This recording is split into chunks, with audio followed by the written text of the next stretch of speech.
মহান মুক্তিযুদ্ধে শহীদদের স্মরণ ও শ্রদ্ধায় পালিত হয়েছে কুষ্টিয়া মুক্ত দিবস।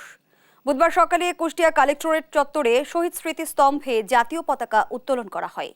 পরে ফুল দিয়ে শ্রদ্ধা নিবেদন করেন জেলা প্রশাসক তৌফিকুর রহমান ও পুলিশ সুপার মিজানুর রহমান সহ মুক্তিযোদ্ধা ও বিভিন্ন সংগঠন। এ সময় শহীদদের আত্মার মাগফিরাত কামনায় দোয়া করা হয়। পরে জেলা প্রশাসকের সভাকক্ষে আলোচনা সভা হয়।